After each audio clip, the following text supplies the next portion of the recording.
100% 연극이다. 피고에게 징역 20년을 선고합니다. 피고의 나이 이제 겨우 24세. 추록하면 40대 중반이다. 아내도 아들도 자신을 버리고 떠날지 모른다.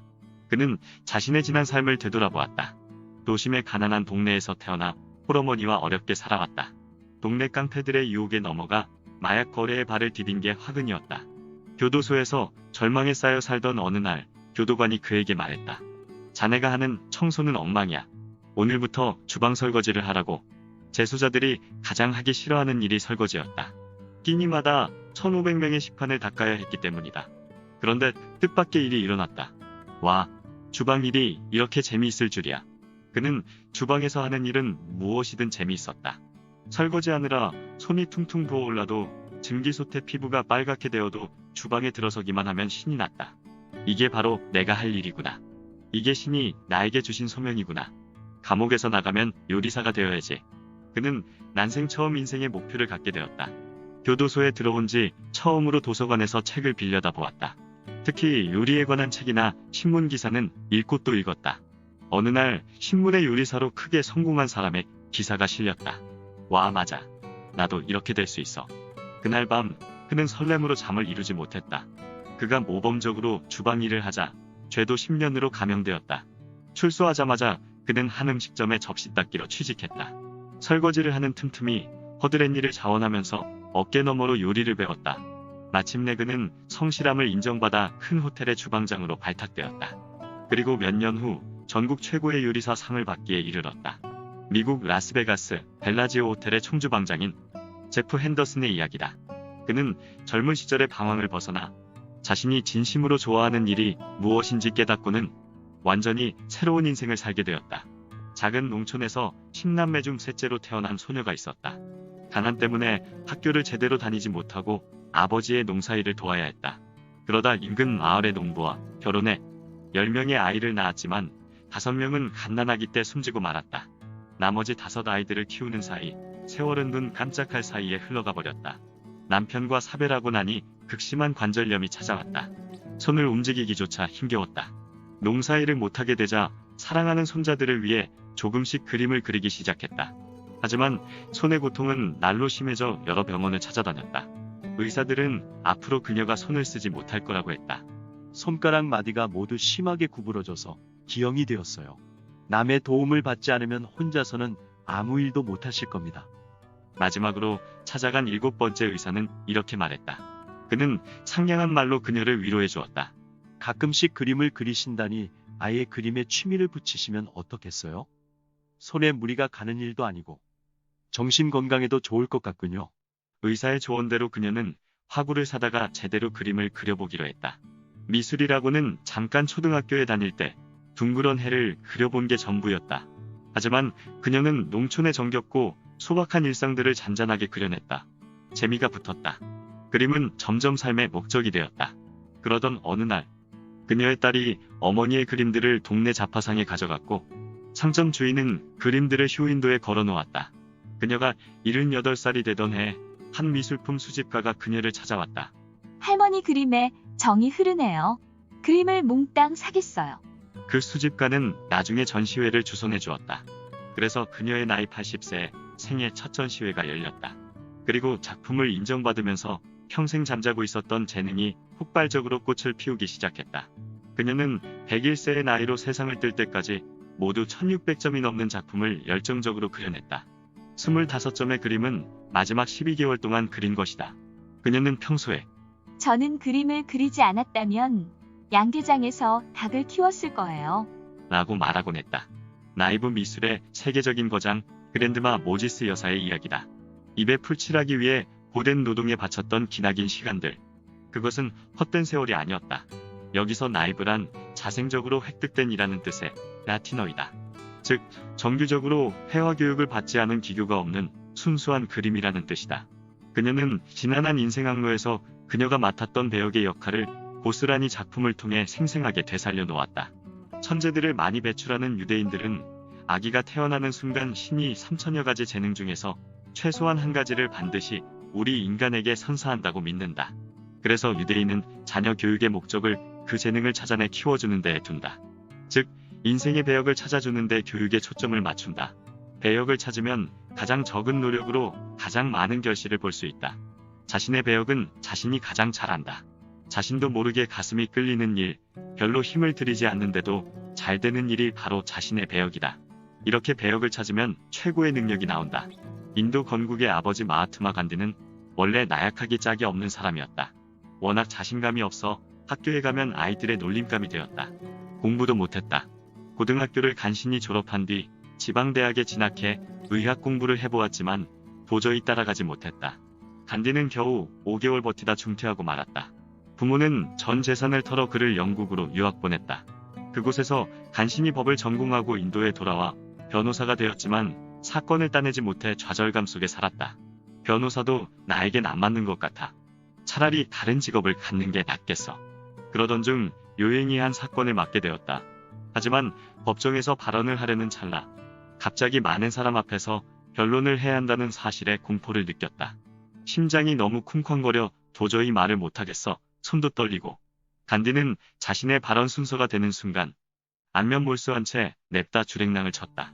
어쩔 수 없이 동료 변호사가 대신 나서서 반대 신문을 진행해야 했다. 간디는 스스로 변호사 제목이 못 된다고 판단했다.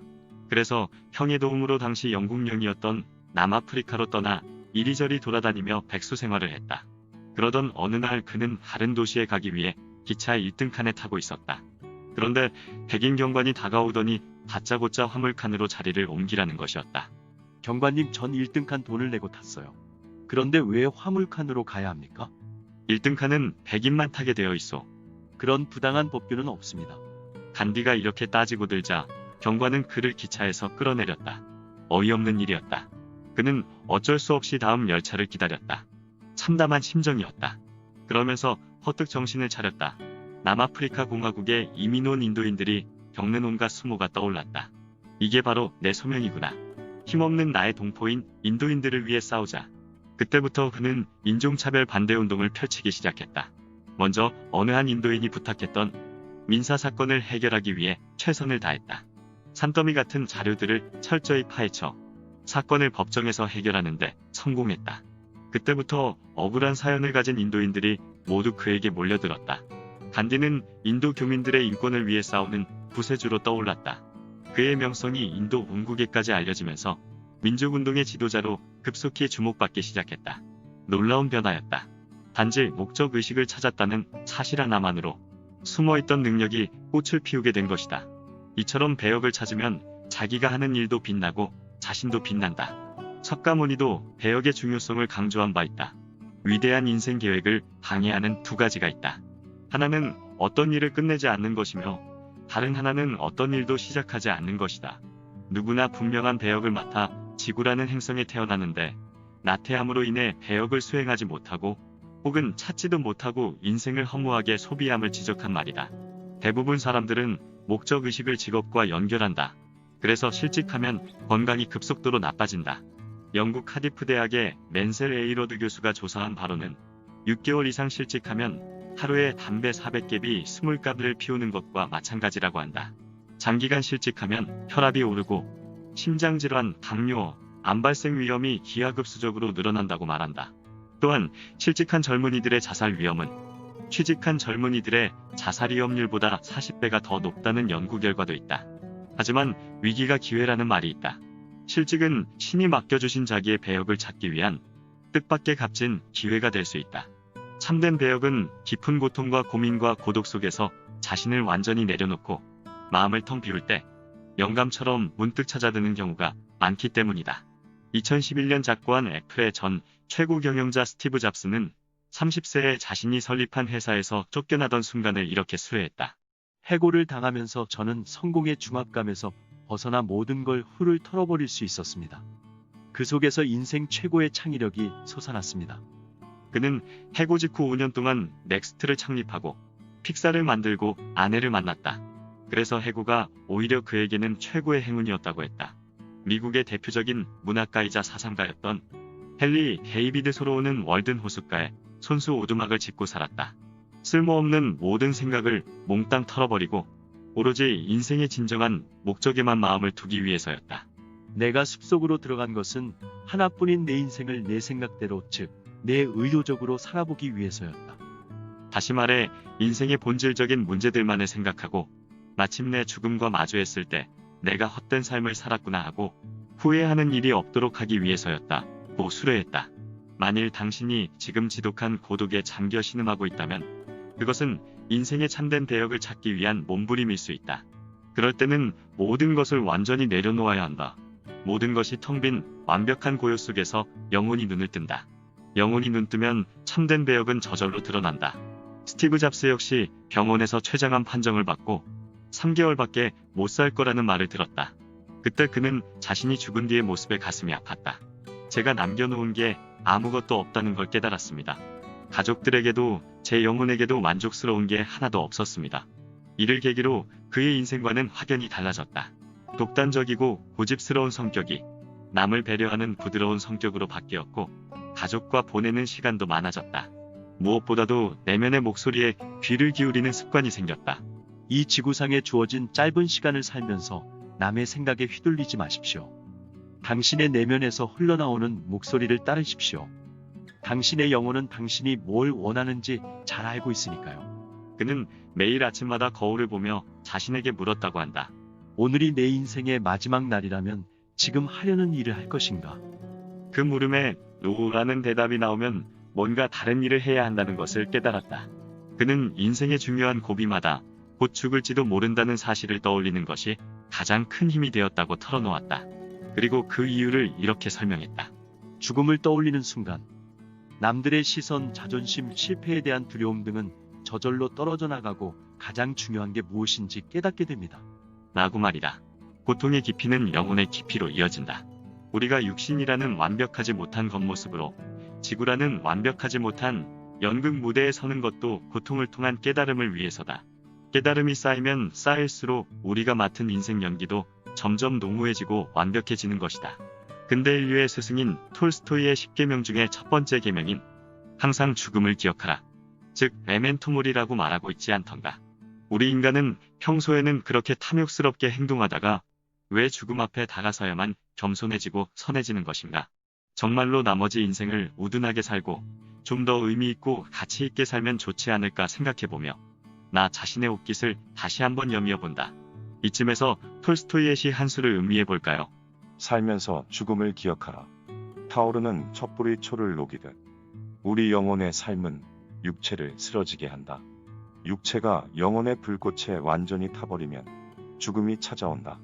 삶이 선하다면 죽음 역시 선하다.